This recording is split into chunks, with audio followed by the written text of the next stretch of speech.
When penalties are rare, bad behaviors can thrive. Let's change that.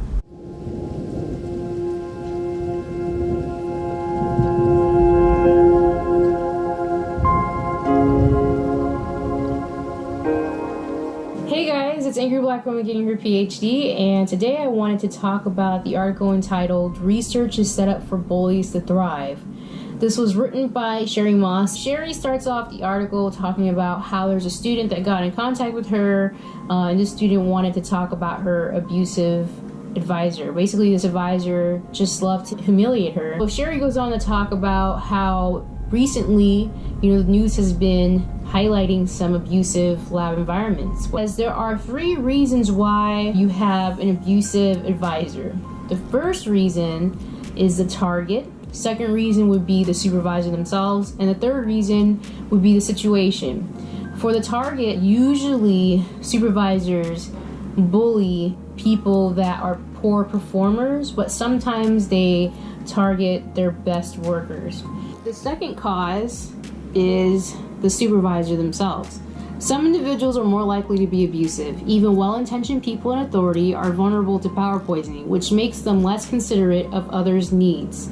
People who have trouble managing their emotions are more likely to be seen as abusive by employees. So are those with a history of family abuse or traits such as Machiavellianism. And if you don't know what that is, it's basically when you put your own needs first, so you're willing to basically step on anybody else's toes. And someone who experienced bullying as they rose through a system will often go on to bully. Well, the third cause is a situation, and we all know what the situation is. Advisors feel like they need to publish. They have a pressure of publishing and getting grants. And when they feel that pressure, some advisors pass it down to their students, and then the students feel as if it's bullying. And it is bullying if the way you're doing it is disrespectful. Some supervisors get away with the abuse for years.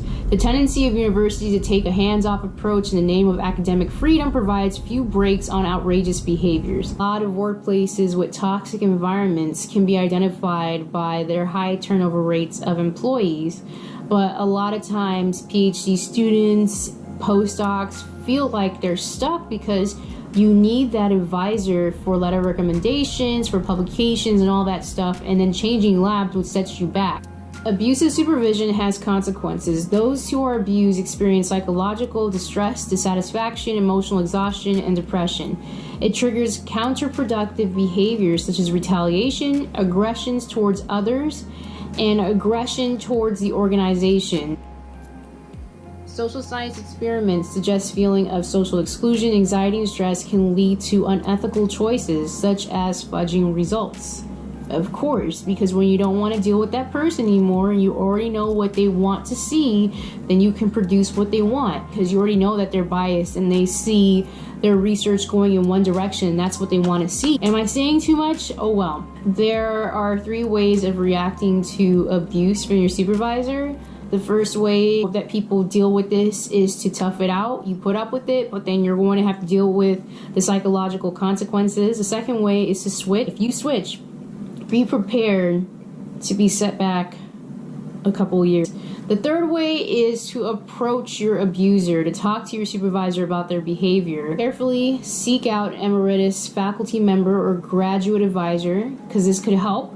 They might be able to offer insight or be able to intervene with less risk themselves than some. Because if you were to seek out a junior faculty, there's a chance that they won't even want to get involved because they don't want to deal with the retaliation. Here's Sherry's advice on how to avoid an abusive lab. Don't join one. Prospective lab members must ask current ones, what is it like to work with the supervisor? Hesitational responses such as being associated with Dr. X is an honor, but should give them pause.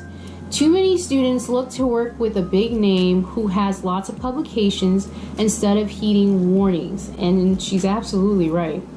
Research institutions must watch for and eliminate abuse. Feedback from lab members should be part of the supervisor's appraisals, hiring, and promotions. Institutions should conduct exit interviews of lab members and survey them a few years before leaving.